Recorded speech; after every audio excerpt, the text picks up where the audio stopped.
성경 요한계시록 22장 12절에서 14절까지입니다. 요한계시록 22장 12절에서 14절까지 같이 한 목소리로 함께 읽겠습니다. 보라, 내가 속히 오리니 내가 줄 상이 내게 있어 각 사람에게 그가 행한 대로 갚아주리라. 나는 알파와 오메가요 처음과 마지막이요 시작과 마침이라. 자기 두루마기를 빠는 자들은 복이 있으니 이는 그들이 생명나무에 나아가며 문들을 통하여 성에 들어갈 권세를 받으려 함이로다. 아멘. 아멘. 과연 주님이 다시 오실까요? 정말로 우리들은 주님께서 하늘로 이렇게 올라가시는 것을 보지 못하고 성경을 통해서 전해 들어 알고 있을 뿐입니다. 그리고 또 성경을 통해서 그렇게 두 눈으로 예수님이 하늘로 올려지시는 것을 사람들이 보았던 것처럼 우리들은 주님께서 하늘에서 다시 오시는 것을 목격하게 될 것이라고 성경을 통해 우리들은 전해 듣습니다. 그러니 주님이 오시는 그날에 그 영광의 모습을 우리가 배울 때 예수님께서 하늘에 올라가실 때 저렇게 올라가셨겠구나, 그것을 우리가 분명하게 이해할 수 있는 날이 올 것입니다. 오늘 우리가 읽은 이 말씀은 앞에 이미 요한계시록을 시작을 할 때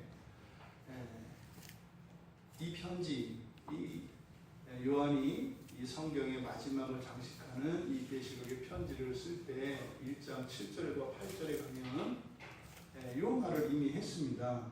예수님이 오실 것에 대해서 말이죠.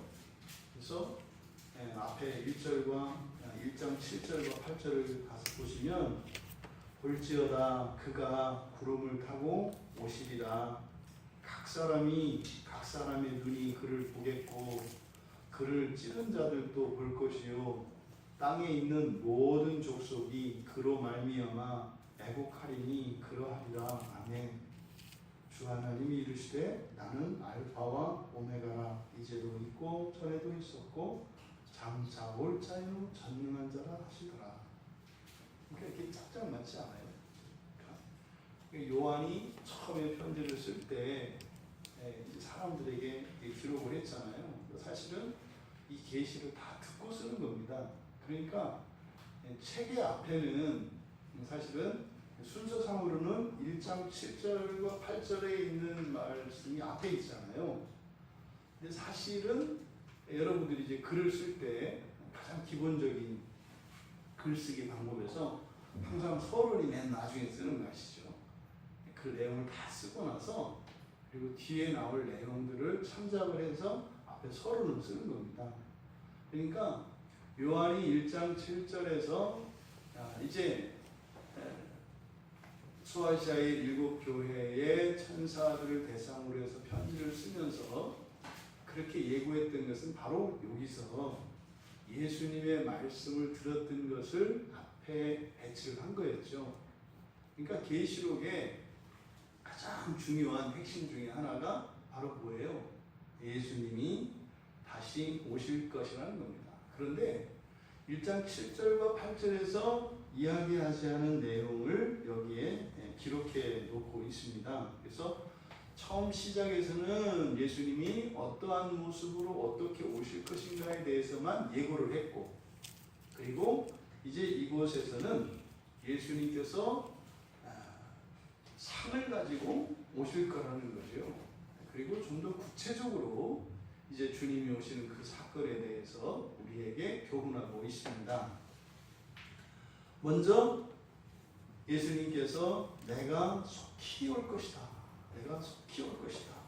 이때 속히라고 하는 이 말은 우리가 앞에서 살펴봤던 22장 10절에서 그 앵기스라는 말이 있었지 않습니까? 그래서 이것은 종말론적인 언어다. 그래서 때가 가까웠다 할 때 임박성을 나타내는 말이라고 했어요. 그런데 여기에서 속히라고 하는 것은 시기가 가까워진 것이 아니라 이것은 신속성을 나타내는 말이에요. 굉장히 빠르게, 그리고 지체하지 않는 즉각성이에요. 여기서 속히라고 하는 말은 여러분 왜 그 있잖아요. 빠릿빠릿한 사람이 있고 느릿느릿한 사람이 있잖아요. 무슨 일을 하면. 그래서 뭘 하나 하면 빠릿빠릿한, 이게 이제 여기서 말하는 속히라고요. 그래서 무슨 말이 떨어지자마자 즉시, 그리고 일들이 이루어지는 일이 아주 급속히 빠르게 진척되는 것을 말합니다. 그러니까요, 여기서 지금 주님께서 속히 오시겠다라고 하는 것은 하나님의 때가 이르면, 그러니까 예수님이 이 땅에 재림하시는 그 때는 하나님의 때, 하나님의 시간이거든요. 아무도 모릅니다. 그런데 그 하나님의 시간이 임해서 정말 예수님께서 이 땅에 우리 눈앞에 딱 나타날 때 말입니다. 어떻게 일어난다고요? 신속히 일어난다는 거예요. 신속히는요, 깜빡했는데 오는지도 몰랐는데 와 계시다는 말이에요. 사실은요, 서서히 오시는 모습을 보는 게 아니라 이렇게 되는 거예요. 여기 계시네. 이게 이제 여기서 말하는 속히라고 하는 말입니다. 그러니까 우리가 의식할 수도 없을 만큼 빠르게 눈 깜짝할 사이에 오실 거라는 거예요. 여러분 중에 예수님 얼굴 아시는 분 계세요? 모르거든요, 우리. 뭐 이렇게 이런 여러 가지 뭐 초상이나 이런 형상들이 있어서 뭐 제 이제 머릿속에도 내리에 이렇게 기억된 예수님의 모습이 있어요. 그 옛날 보니까 이발소에 기도하는 그 예수님의 그 모습이었거든요. 그 이제 옛날에 면도하다가 배심하려고 그랬던 날. 이발소에 그렇게 있었거든요. 네? 이렇게 갈색 머리에 이렇게 수염을 던지고 이렇게 영광 이렇게 돼 있는 이제 겟세마네 기도의 장면인 건데, 그 모습이 저한테는 예수님의 모습으로 각인돼 있어요. 근데 우리는 분명히 예수님 얼굴을 볼 거거든요. 근데 놀라운 사실은요, 다 안다는 거예요. 다 처음 보는데 다 안다는 거예요. 신기한 것은. 그러니까 예수님이 딱 오면 모두가 다 알아요. 근데요, 이미 나타나 계시다고요. 요것 때문에 지금 여기서 예수님이 오시는데 어떻게 와요? 모든 사람이 동시적으로 이렇게 본다고 했잖아요. 그래서 여기에서 이제 문자적으로 이제 해석하는 분들이 여기서 나오는 재미있는 그 과학 그 이론이 있어요. 이게 여러분 그 평평한 지구라는 얘기 들어보셨어요? 옛날에는 그 지동설이었잖아요. 그러니까 천동설과 지동설이 있잖아요. 옛날에는 지구는 가만히 있고 지구를 중심으로 세상이 돈다고 이렇게 했었다고요. 이게 천동설이죠. 그러다가 이제 갈릴레오가 아니다, 지구가 도는 거다. 그때 갈릴레오가 왜 죽어요? 종교 재판으로 죽습니다. 왜 종교 재판이었을까요? 성경을 어겼기 때문에요. 성경 말씀을 위배했기 때문에 그는 이단이었다고요. 과학적 진리의 문제가 아니라. 그래서 지금도 지구는 평평하다라고 믿는 분들이 있어요. 말이 안 되는 것 같죠? 이제 설교 끝나고 시간 되면 여러분 설득할 수 있어요, 제가. 그걸 이렇게 뒷받침하는 그런 게 있어요. 근데 지금 이제 요 이야기가 그 이제 세대주의자들 가운데 지구가 평평하다라고 믿는 그 이유예요. 근거 구절되는 것이 예수님의 재림하는 그 시점에 모든 사람들이 동시에 예수님을 볼 것이라고 하는 그것 때문에. 근데 여기서 어쨌든 얘기하는 것은 예수님이 순식간에 속히 오신다는 거예요. 그런데 우리말 성경에는 속히 오리니, 그래서 앞으로 일처럼 되어 있습니다. 속히 오리니. 그런데 요거는 현재형입니다. 현재형. 그러니까 1장 7절에서도 그렇게 되어 있어요. 그럼 여러분, 현재형이면 사실은 이렇게 오리니가 아니죠. 그럼 어떻게 되는 거예요? 오고 계시는 거예요. 오고 계시는 거예요. 오고 계시는. 그래서 지체하지 않고 신속하게 너희에게 가고 있다 이런 거예요. 그러니까 사실은요, 지금 예수님께서 우리를 향해서요, 정말 그 광속으로, 그렇지 않겠어요? 뭐 우주 너머에 삼층천 하늘이라고 했을 때 저 우주 끝은 뭐 헤아릴수록도 멀다고 하거든요. 오시려면 얼마나 빨리 오셔야 되겠어요?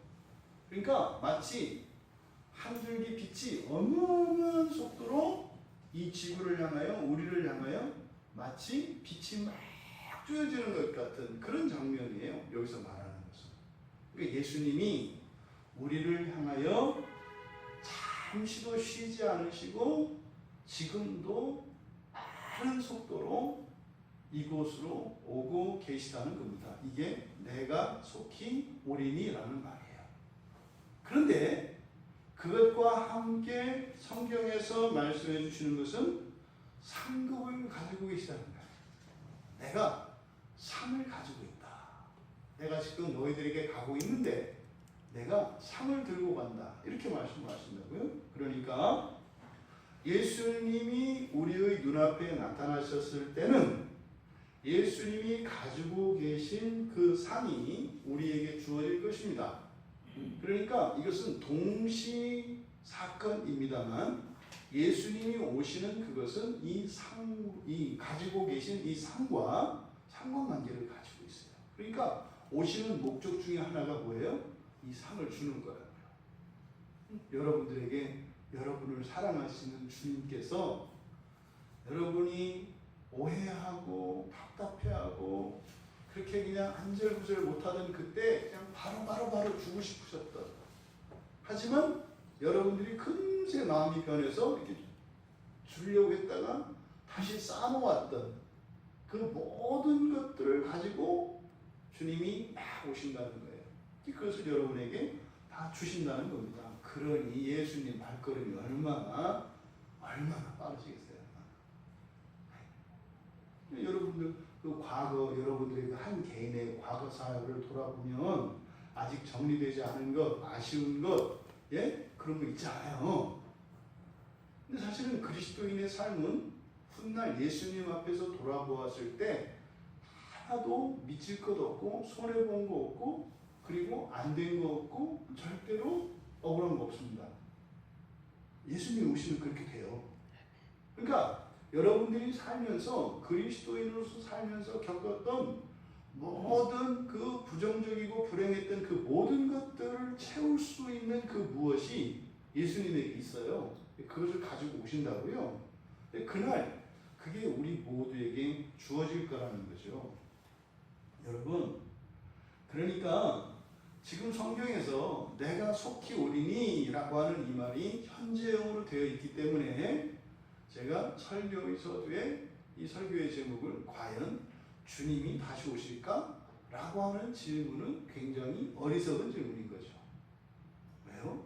지금 오고 계시기 때문에. 그렇다면 예수님이 오시는 이 재림의 목적을 12절에서 바로 이 상으로 이야기하고 있습니다. 그런데요, 이 상급과 봉, 상이라는 것은 어떤 행위, 뒤에 나온 것처럼 각 사람에게 그가 행한 대로 대갚아 주는 거예요. 행한 대로 주시는 거예요. 행한 대로. 그러니까 이거는 사실은 보상이거든요. 그러니까 어떤 것에 대해서는 보상이 되고 어떤 것은 그에 대해서는 벌이 될 수도 있어요. 이렇게 보응이라고 할 수 있죠. 근데 이런 사상이 이 계시록에만 나와 있는 게 아니라 신약 성경에만 나와 있는 사상이 아니라 이미 구약 성경 안에 계시되어지는 것입니다. 그러니까 하나님께서 장차 오셔서 보응하실 것에 대한 예고가 구약 성경 안에 많이 나타난다고요. 그 대표적인 것이 이사야서 40장 10절과 이사야서 62장 11절입니다. 이사야서 40장 10절에 보면 이렇게 되어 있어요.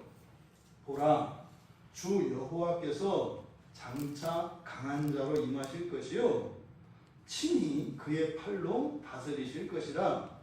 보라, 상급이 그에게 있고 보응이 그의 앞에 있으며. 이게 상급과 보응이 여호와 하나님에 의하여 베풀어질 것이라고 이미 예고했습니다. 또 이사야서 62장 11절에서도 하반절에 보면 시온에게 이르라 보라 내 구원이 이르렀느니라 보라 상급이 그에게 있고 보응이 그 앞에 있느니라 하셨느니라. 그래서 여호와 하나님이 오셔서 분명히 구약의 하나님 백성들에게 상급과 보응을 주실 것에 대해서 이미 구약 사람들은 다 알고 있습니다.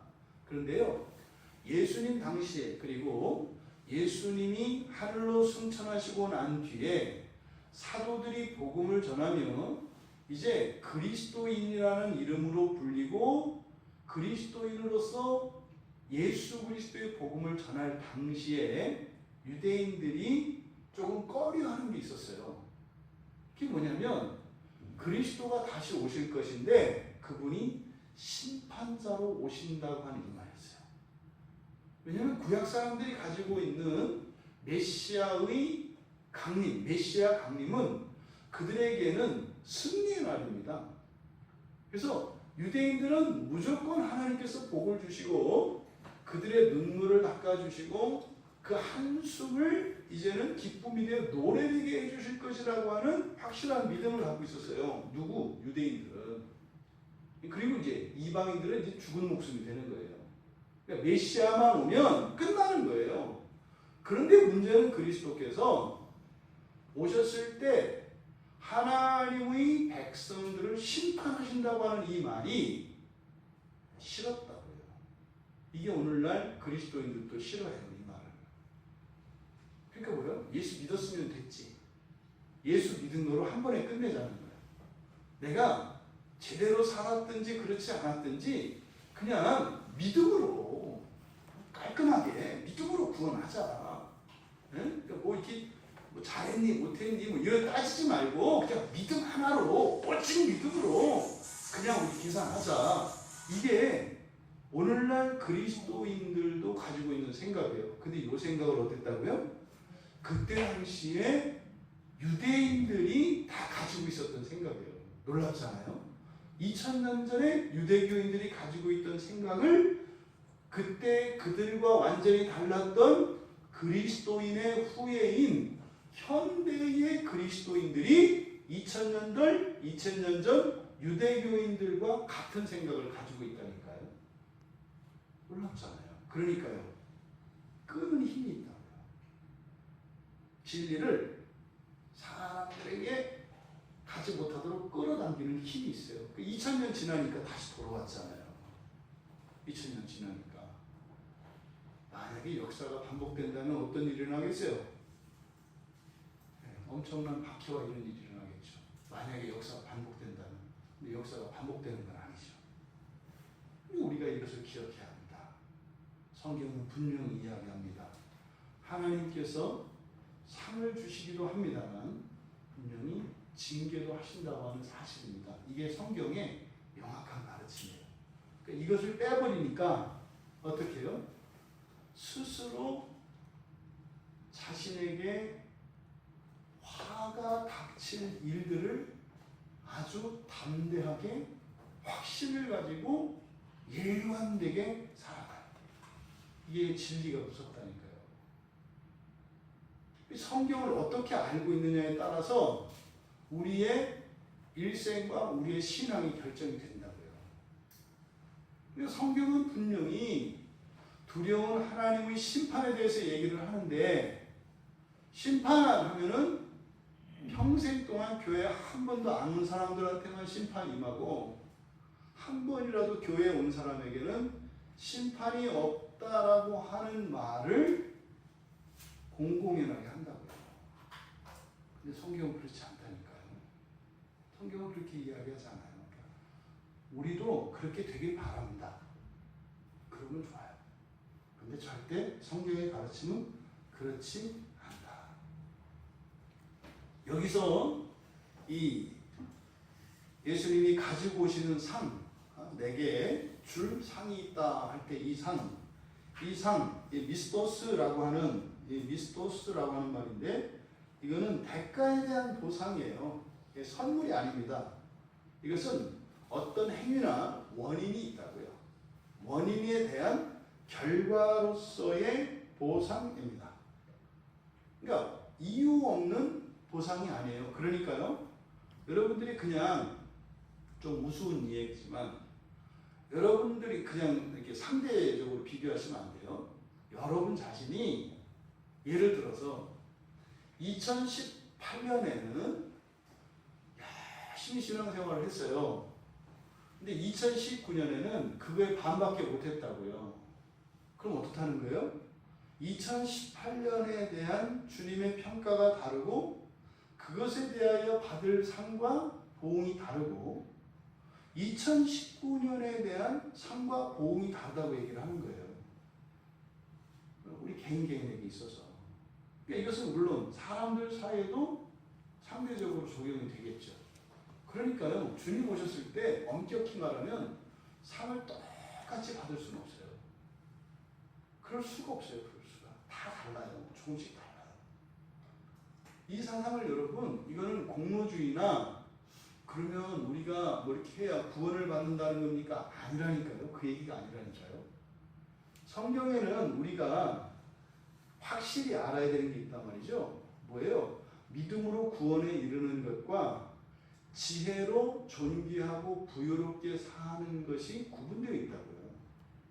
예수를 믿고 구원받는 것과 여러분들이 존귀하고 부유로운 삶을 사는 것은 또 다른 문제다 이 말이에요. 또 다른 차원의 구원이다 이 말이에요. 또 우리가 이 지옥이라고 하는 영원한 파멸에서 그 천국이라고 하는 정말 영생의 삶을 살도록 허락을 받은 그 구원과 여기에서 이야기하는 이 상급과 보험은 또 다른 것이라는 것을 잊지 말아야 돼요. 구원은 오직 믿음으로만 이루어집니다. 천국에 들어갈 수 있는 것은요, 오직 믿음이에요. 없어요. 하지만 말입니다. 천국에서의 삶도 질서가 있고요. 높은 게 있고 낮은 게 있고 큰 게 있고 작은 게 있어요. 근데 그때 당시에는 몰라요. 왜요?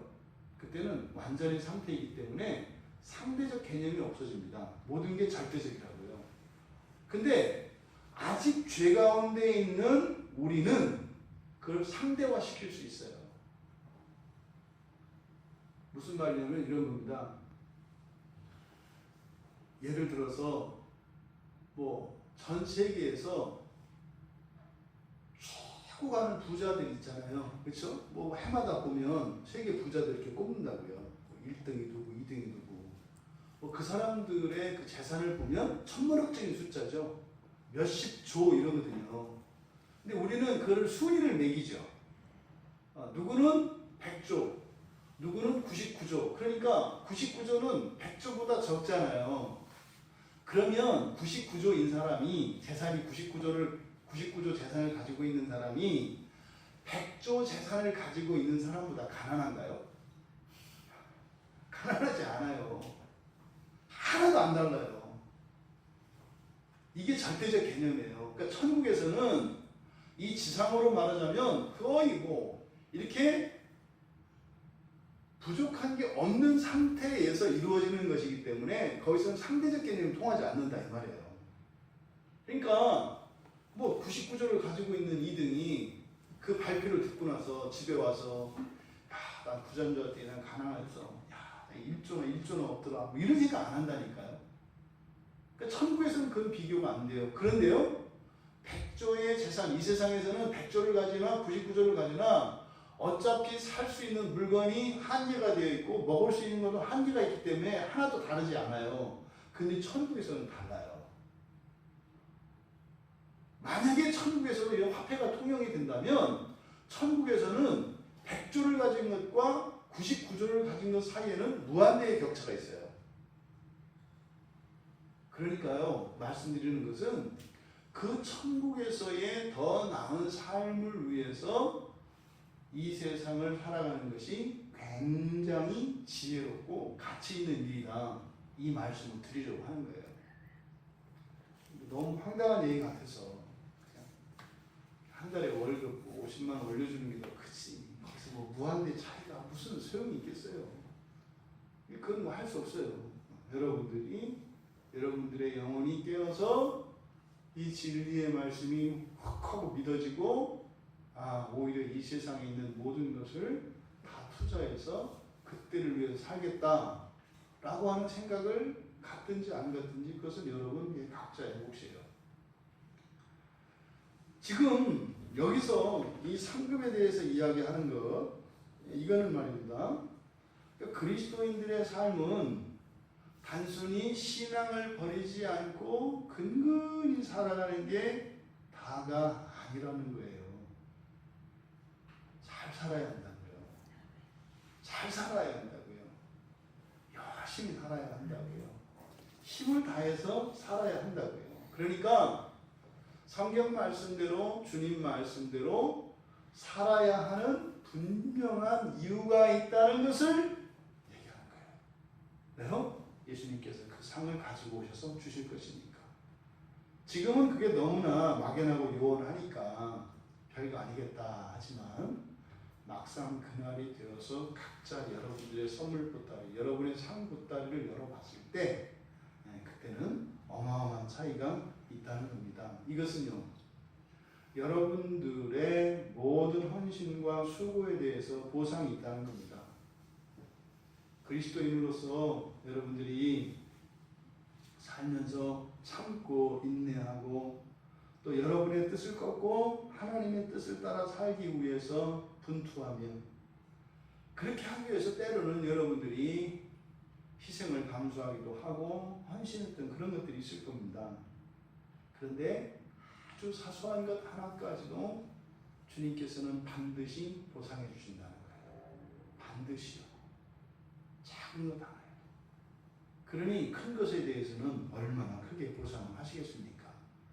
지금 제가 이 말씀을 드리는 것은 여러분 이 다음에 보상이 커요. 그러니까요. 더 큰 보상을 받기 위해서 그렇게 사세요. 이 얘기하는 거 아니에요. 제가 그렇게 얘기를 하고 또 여러분이 또 설사 그래? 그럼 그 보상 받기 위해서 살아야 되겠다. 이제부터 열심히 해야지. 해봐야 소용없어요. 그렇게 안 되거든요. 괜히 하기로 했다가 안 했다고 또 그때는 좌절하고 그렇게 되는 게 아니에요. 하나님 말씀대로 사는 것은 여러분들이 마음 먹었다고 절대로 그렇게 되지 않습니다. 그 이야기가 아니라 다만 여러분들이 인생을 살아가면서 삶 속에서 이해할 수 없고 또 고통스러웠던 그 지난 날들의 어떤 사건들이 있을 겁니다. 아쉬웠던 과거의 어떤 일들과 그 기간들이 있었을 거예요. 또 여러분 미래에 일어날 것에 대한 어떤 두려움, 염려, 그리고 현재 여러분 앞에 닥쳐있는 여러 가지 문제들과 어려움들, 그런데 대안이 없어요. 이런 모든 것들의 결과에 대해서 두려워하지 말라는 거예요. 중요한 건 뭐예요? 그 모든 문제들을 주님 앞으로 가져오는 게 중요하다는 거예요. 그러면 거기에 대한 안전하고 확실한 보상이 있다고 하는 사실입니다. 때로는 우리가 실패할 수도 있고요. 또 실수할 수도 있습니다. 그런데 그것이 주님 앞에서 일어나는 것이라면 모두 다 가치가 있고 의미가 있다. 아멘. 주님 앞에서 이루어진 것이라. 근데 주님 바깥에서 일어난 엄청난 성공과 번영이라 할지라도 그것은 아무 의미 없다 이 말이에요. 그러니 잘 살고 못 살고 성공하고 실패하고 이것이 아니라 주님 앞에서 사는 이것이 우리에게는 지혜롭고 가치 있는 것이다. 아멘. 이것을 얘기하는 거예요. 여러분들이 정말 더 나은 삶을 위해서, 더 거룩한 삶을 위해서, 그리고 정말 더 이렇게 고상하고 아주 멋있고 말이죠. 그런 가치 있는 그런 인생을 위해서 주님 앞에서 도전하고 또 도전하고 실패해도 다시 일어나서 또 도전하는 그런 인생을 자신 있게 살아가라는 거예요. 그러면 그 성공의 열매가 지금 당장은 맺히지 않을지 몰라도 반드시 그것의 열매는 여러분들에게 보상으로 주어진다는 겁니다. 그러니 실패 없는 인생입니다. 그 보상의 기준을 각 사람에게 그가 행한 대로 갚아주겠다 이렇게 말씀을 하세요. 그러니까 보상은요 개인적으로입니다. 구원은 개인적으로 또한 동시에 공동체적으로 일어납니다. 그러니까 마치 우리가 그랬잖아요. 주님 앞에 나갈 때 모든 사람이 손에 손을 맞잡고 하나 둘 셋 하면 인사 이렇게 합니다. 이 세상에 있는 모든 성도들이 하나 둘 셋 하면은 안녕하세요 이렇게 인사하는 거예요. 뭐 이제 뭐 자기 나라 말대로 다 하겠죠. 그게 공동체적으로 이루어지는 게 있어요. 자 그럼 이제 손 놓고 상 받아야지. 이 상은 어떻게 된다? 개인적으로 이루어집니다. 개인적으로. 그래서 각자에게 각 사람에게 개인적인 보상이 있습니다. 그리고 두 번째는 뭐예요? 행한 대로 갚아주시는 거예요. 행한 대로 갚아주셔요. 근데 여기서 지금 행한 대로라고 이렇게 번역이 되어 있는데 그의 일에 따라서 그가 한 일에 대해서 보상한다 이 말이에요. 그래서 에르곤이 일이라는 말이거든요. 그럼 여기서 행한 대로가 의미하는 것은 첫째로 직업적인 일이 포함이 됩니다. 그러니까 여러분 사업을 하고 취직을 하고 여러분 공부해서 여러분들이 맡은 일이 있잖아요.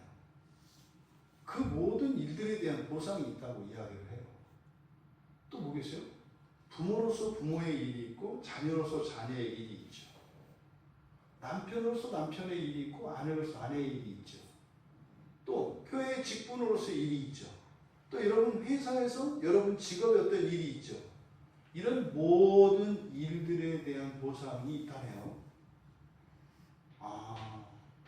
그 회사에서 하나님과 월급 받았다고 끝난 게 아니라는 거예요. 회사에서 주는 월급은 계약서 쓴 대로 주잖아요. 이렇게 그거 안 주면 고발하잖아요. 그러니까 계약서 쓴 대로 주잖아요. 근데 우리 그리스도인들은 내가 살면서 했던 이렇게 자녀로 살고 또 친구로 살고 교회 성도로 살고 이런 직분과 가정과 회사에서 했었던 이 모든 일들이 따로 계산이 된다는 거예요. 몰랐죠, 여러분? 그럴 줄 알아서 좀 더 열심히. 우리 모든 일에 대해서 하나님이 보상을 해주신다는 거예요. 여기 지금 행한 대로 할 때 그것이 첫 번째 개념이에요. 그러니까요, 착한 자식이 돼야 되는 게 뭐예요? 이 상 때문에 그래요. 이 계산이 달라. 계산이. 그러니까 여러분들이 부모님 말씀 안 들을 때마다 10원씩 깎이는 거예요. 이렇게 도와드릴 때마다 100원씩 올라갈 거예요. 그리고 한 번 잘못했으면 얼른 잘해서 더 그 잘못한 것 때문에 더 많이 받으세요. 이게 지금 여기서 행한 대로라고 하는 의미죠. 또 자신이 이룬 일이요. 자신이 이룬 일. 그러니까 어떤 직업이나 관계나 위치, 신분과 상관없이 여러분들이 일상생활에서 여러분의 생각을 펼쳐낸 일들 있잖아요. 뭐 그냥 평생에 한 번 한 일도 있겠고, 그렇죠? 정기적으로 한 일도 있겠고, 뭐 지나가는데 어려운 누구를 도와주고 싶어요. 이런 거죠. 생각을 구체적으로 행위로 옮긴 일들. 그러니까요, 일거수일투족 모든 것에 대한 보상이 있다는 거예요. 그러니까 우리는 하나님 앞에서 감시받는 것이 아니라 오히려 사실은 그리스도인들의 삶은 뭡니까? 하나님으로부터 상받는 인생이라는 거죠. 그 여러분한테 주어져 있다는 거예요. 예수를 믿은 사람들에게. 그러니 언제 어디에서나 어떤 나이대 어떤 환경에 처해 있든지 이 세상에서는 대우가 달라요. 그렇죠? 어떤 사람은 똑같이 일을 하고 100만 원을 받고 200만 원을 받고 1000만 원을 받을 수 있어요. 이 세상에서는. 또 어떤 사람은 할 때마다 칭찬받고 인정받을 수 있고 어떤 사람은 죽어라고 해도 그거 할 때는 안 보고 실수할 때만 봐서 욕먹는 사람이 있어요. 이 세상에서는 그래요. 이게 부당하고 불공평하고 차별이 있다고요. 그런데 하나님은 안 그렇다는 주님. 그러니까 여러분들이 이루어낸 모든 것들이 다 주님 앞에 이렇게 보상이 되어진다는 겁니다. 특별히 이런 선행과 이런 고상한 일들, 이런 것들은 하나님이 기뻐하시는 일이죠. 그래서 좀 더 구체적으로 이 행한 대로라고 해서 행한 대로 갚아주신다고 그랬어요. 갚아주다라고 할 때는 이게 아포디도미라고 하는 거거든요. 그러니까 디도미는 그냥 주는 거예요, 이렇게. 근데 아포디도미 하는 것은 되갚아주는 겁니다. 그러니까 give and take, 우리가 그 말 하잖아요. 주고 받는 거 그러잖아요. 여기서 갚아주신다고 하는 것은 무엇에 대해서 이렇게 되갚아주는 걸 말해요. 이렇게 바꿔주는 거거든요. 어떤 행위에 대해서. 인사 한번 했어? 그러면 사탕 하나. 뭐 이거 신발 닦았어? 그러면 용돈 1,000원. 뭐 이걸 얘기하는 거예요. 그래서 아포디도미가 복음서에서 사용된 용례들을 찾아봤어요. 이게 어떤 일이 이 행한 대로 갚아준다라고 하는 이 말들이 이 복음서에서 어떻게 사용되었나 찾아봤어요. 그랬더니 대략 6개 정도 우리가 이제 교훈을 얻을 수 있겠더라고요. 그러니까 정확하게 나와 있는 거예요. 이거는 갚아주시는 것에 대해서.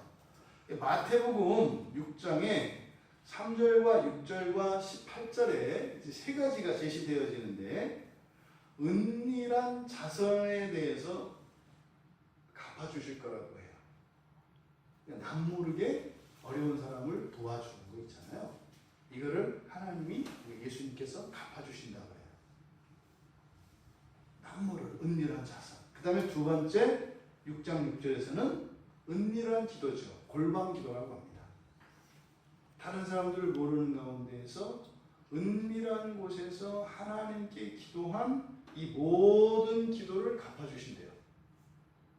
그러니까 이것은 여러분들이 나는 골방에 가서 사람들 아무도 모르게 혼자서 기도했는데 아직까지 응답이 안 됐는데 반드시 그 모든 것에 대해서 예수님께서 갚아주신다는 거예요. 반드시 갚아주신다는 거예요. 그 다음 세 번째가 마태복음 6장 18절의 금식입니다. 은밀한 금식. 이 금식은 성경에서 사실 하나님께서 특별한 은혜를 주시는 큰 은혜의 수단입니다. 근데 여기에 이제 전제가 붙어요. 은밀한 금식입니다. 은밀한 금식.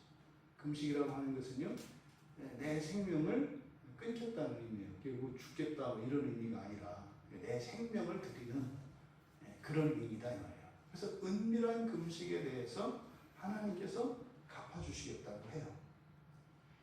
그리고 누가복음 10장에 보면 선한 사마리아인 비유 이제 아시죠? 그렇죠?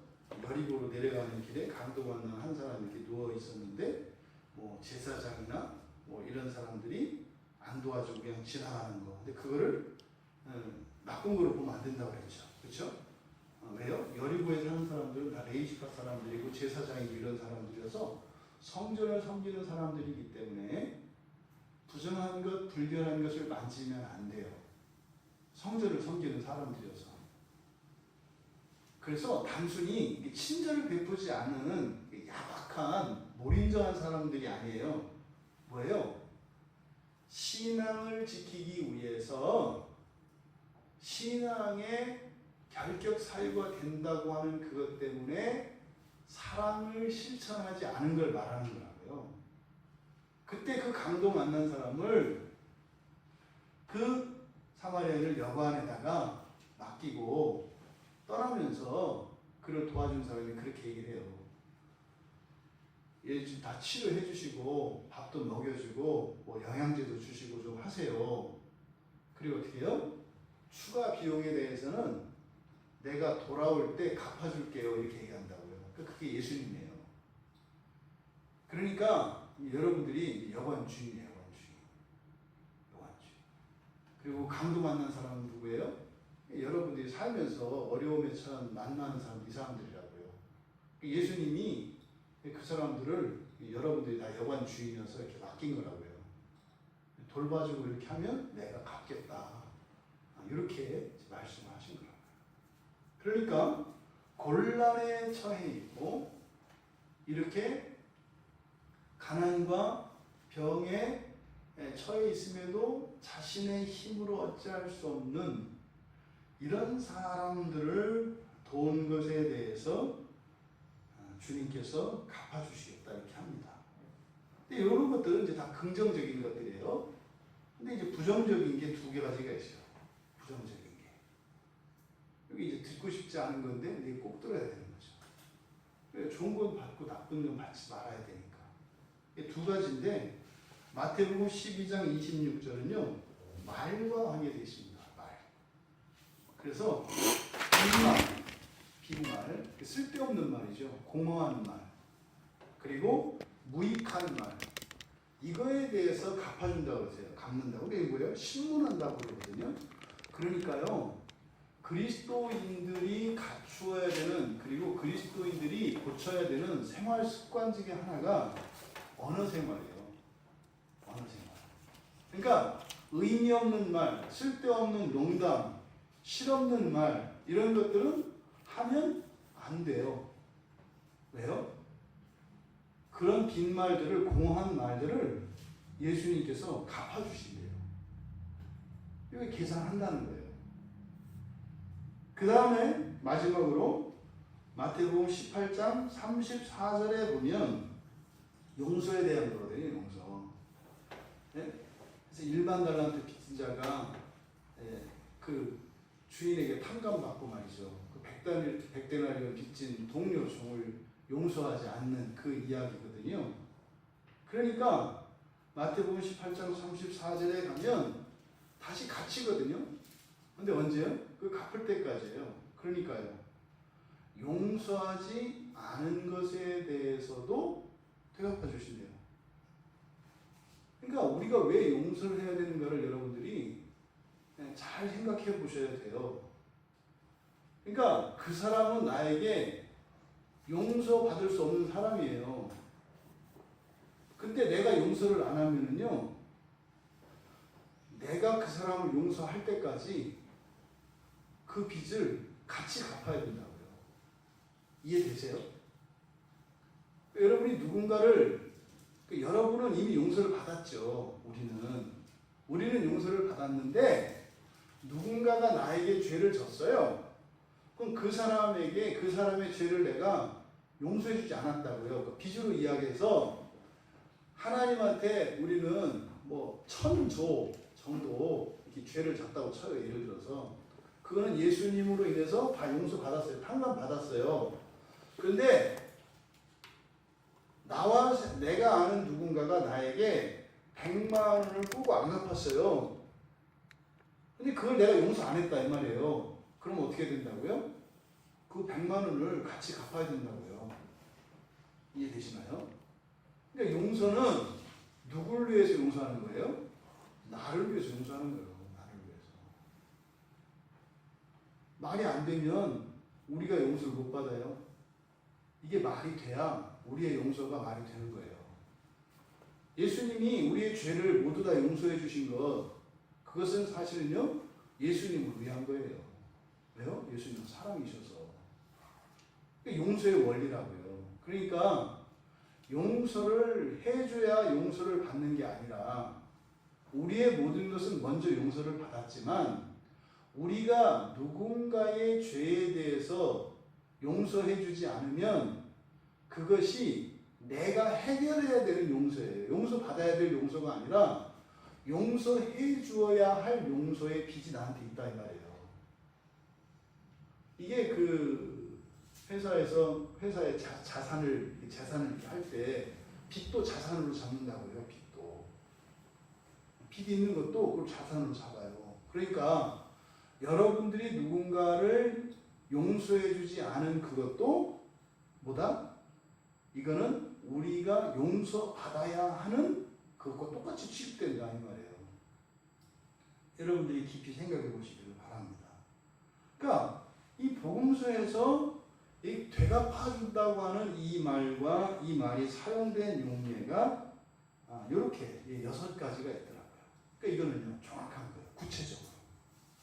처음에는 우리의 일상에서 일어나는 이 모든 일들이라고 해서 막연하게 이야기했습니다만 이 6가지의 일은 마태복음에서 정확하게 꼭 집어서 하는 것들이에요. 그러니까 이것은요, 여러분 반드시 염두에 두셔야 합니다. 좋은 것을 다 상받을 수 있는 여러분들 되시기 바랍니다. 그렇다면 우리가 예수님이 다시 오실 그 예수님을 기다리면서 준비하며 살아야 할 이유가 무엇일까? 근데 이렇게 뭐 지금 오고 계시고 상을 가지고 오셔서 개인별로 그 행한 대로 보상을 해주신다고 했는데 안 오면 그만 아니에요.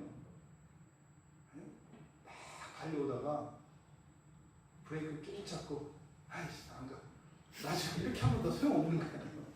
막 달려오시다가 생각이 바뀌면 뭐 우리 같으면 충분히 가능하지 않아요?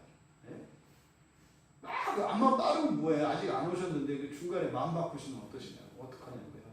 그러니까 그 뒤에 13절에 보니까 그러니까 기가 막혀요. 그러니까 제 마음을 벌써 다 아셨어요. 이런 못된 생각을 할 걸 다 아시고 그래서 딱 써는 거죠.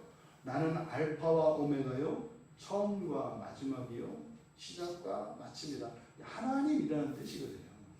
예수님이 하나님이다. 뭐 단적으로 얘기하면. 근데 여기서 주어가 강조되어 있습니다. 나 예수는 이렇게 되어 있어요. 나 예수는. 야 김찬재 목사, 너 그럴 줄 알았어. 너 설교하다가 또 뭐 예수님이 막 오다가 멈추고 안 오고 너 이럴 줄 알았어. 나 예수는 말이야 이렇게 하는 거죠. 나 예수는 그렇죠. 뭐예요? 알파와 오메가요. 이게 이제 헬라어 알파벳의 처음과 끝 글자거든요. 그러니까 뭐예요? 창조주라는 뜻이에요. 알파다, 창조주다 이런 뜻이에요. 그리고 역사의 주관자이시고 심판주시라고 하는 것을 얘기하는 겁니다. 하나님이시다. 근데 하나님이신데 누구예요? 창조주시고 그리고 구속주시고 그리고 심판주시라는 거예요. 예수님이. 이 얘기를 하면 뭘까요? 야, 나에게는 한치의 실수도 없고 변함도 없고 오류도 없어. 절대로 이 일은 이렇게 어김없이 일어날 거야. 이 말이죠. 그리고 맨 끝에 시작과 마침이라는 말을 써놨습니다. 그러니까 뭐예요? 예수님은 뭐 한다?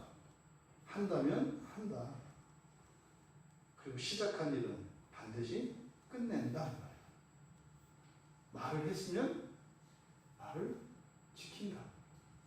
그리고 이미 시작된 일은 반드시 매듭을 짓는다. 창조를 내가 했으니 그 창조를 매듭 짓고 완성시킨다. 그러니 내가 너희들을 구원했다고 했는데 너희들이 살면서 그 구원을 다 경험했느냐? 아니잖아요. 여러분 아직 구원의 그 경험을 못 느낀 거 많이 있잖아요. 그게 뭐예요? 여러분 가슴이 시원해요? 여러분이 평생 막 승리하고 다 이겼어요? 안 그렇잖아요. 그 남은 부분들 있잖아요. 그거 예수님이 구원자라며, 완전한 분이라며. 그러면요 꽉 차게 구원하셔야지. 그러니까 그 일을 반드시 이루신다는 거예요. 예수님께서.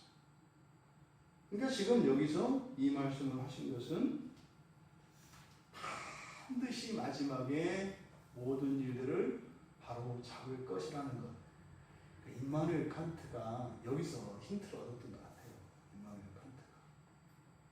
그래서 이게 요청적 신이라고 해서 죽고 난 뒤에 모든 세상이 반드시 합리적으로 딱 들어맞게 될 거다라고 얘기를 하거든요. 그게 보니까 이제 계시록의 이 말을 철학적으로 쓴 거예요. 철학적으로. 이어서 이렇게 예수님께서 맹세를 하시는 거죠.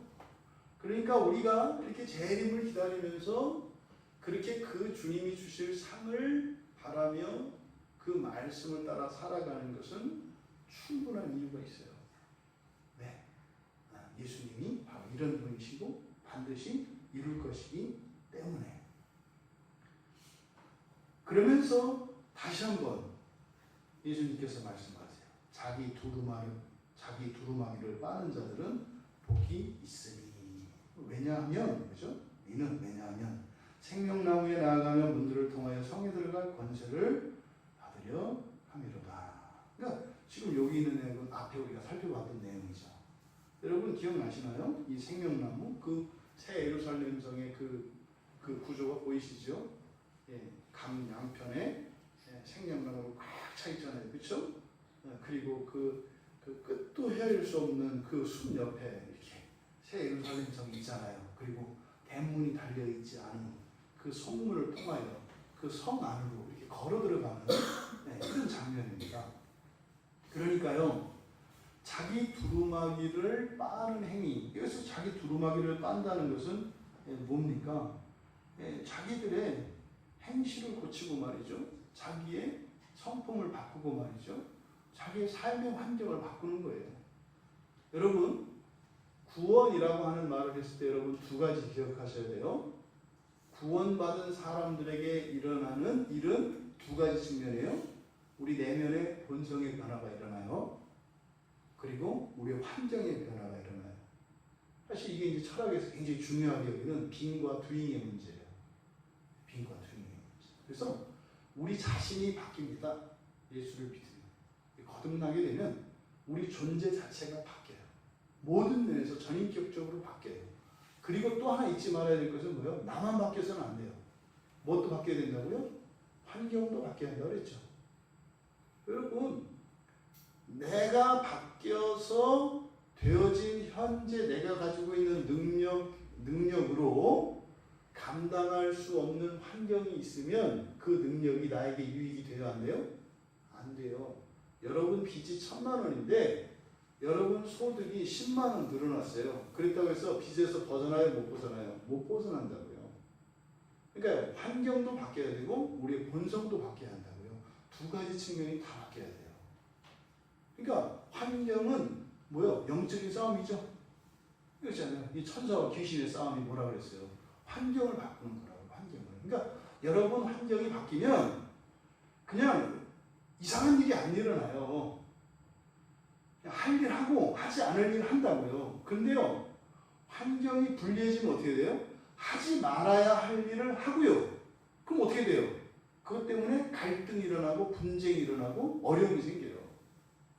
그러니까 저녁 8시 이후에는 먹지 말아야 되는데 먹어요. 그럼 어떻게 해요? 배가 나오고 체중이 늘어요. 배 때문에 고민하는 사람이 8시 되면 먹지 말아야 되는데 환경적으로 자꾸 누가 먹자고 하는 환경이 펼쳐지면 어떻게 돼요? 거절도 한두 번이지 또 먹게 된다니까요. 그러니까 환경이 바뀌는 게 굉장히 중요하다. 근데 환경은 무엇과 관계되어 있다? 영적인 존재들과 관계되어 있다. 그러니까 여러분이 기도하고 말씀으로 여러분 안에서 본성이 변하는, 그냥 나만 변하는 게 아니에요. 환경까지 바뀐다고요. 그러니까 여러분이 살아가는, 그러니까 그리스도인이 살아가는 그곳에 그리스도인으로 인해서 환경이 변화되어 좋은 환경으로, 그럼 그 그리스도인과 함께 살아가는 사람들은 어떻게 되겠어요? 좋은 환경에서 사니까 덕을 보는 거예요. 근데 이 일은 또 환경만 바뀌어서 안 된다고 그랬죠. 본성은 변하지 않고 환경만 바뀌면 이거 큰일이에요. 자기에 있는 악들이 드러나지 않기 때문에 어떻게 해요? 계속 같이 바뀌어야 한다는 거죠. 우리 본성과 환경의 변화가. 그러니까 여기서 지금 두루마기를 빤다고 하는 것은 두 가지 모두의 변화를 말하는 겁니다. 자기 존재의 이 본성의 변화, 또한 환경의 변화. 그러니까 여러분들이 열심히 신앙생활을 하는 일이 이 나라에 기여하는 일이에요. 여러분 인생에만 유익이 되는 게 아니라 나라와 민족의 시대에 전 인류에 기여한다고요. 이게 그냥 말장난이 아니라고요. 또 여러분들이 어디에 기여를 할지라도 그것으로만 의미를 삼으면 안 된다 이 말이에요. 동시에 뭐 해야 돼요? 여러분 스스로 그 유익을 얻어야 돼요. 그 유익은 여러분의 본성의 변화가 일어나야 한단 말이죠. 세상만 좋게 하고 혼자 장렬하게 지옥으로 떨어져야 되겠어요? 같이 가야죠, 같이. 여기서 두루마기를 빤다는 것은 바로 그런 것입니다. 요한계시록에 이 복에 대한 선언이 7번 나온다고 말씀을 드렸어요. 이 복이 있다라고 하는 이 말이. 그래서 1장 3절에서부터 시작이 되어서 이게 마지막 복이에요. 1장 3절에서 요한 사도가 이 계시록을 쓰면서 이 편지를 읽는 자들, 그리고 듣는 자들, 그리고 그것을 지켜 행하는 자들은 복이 있다, 이렇게 얘기를 한다고. 그렇게 해서 맨 처음 복을 선언해요. 그리고 나서 14장 3절에서 주 안에서 죽는 자, 이제 이후로는 주 안에서 죽는 자들은 복되다. 그러니까 주 밖에서 죽는 자들은 끔찍한 거예요. 복되다라고 하는 것은 절대적인 걸 말하는 겁니다. 더 좋다는 얘기 아니에요. 복되지 않으면요, 최악이 되는 거예요. 그리고 16장 15절에서 주님이 오실 때 부끄럽지 않은 사람들 복이 있다 그래요. 그리고 19장 9절에서 어린 양 혼인잔치에 청함을 받은 사람들 복이 있다 그래요. 그리고 20장 6절에서 우리가 계속 강조하고 있는 첫째 부활, 첫째 부활에 참여하는 자들 복이 있다, 그렇게 얘기해요. 그리고 22장에서 두 번, 7절에서 말씀을 지키는 자, 여기에 기록된 이 말씀을 지키는 자 복되다. 그리고 여기 22장 14절에서 자기 두루마기를 빠는 자들은 복이 있다, 이렇게 이야기를 합니다. 복이 있는 이유가 뭐라고요? 생명나무에 나아가며, 이렇게 번역되어 있습니다만 그대로 직역하면 이렇게 되어 있어요. 그들의 권세가 그 생명나무에 있을 것이기 때문이다, 이렇게 되어 있어요.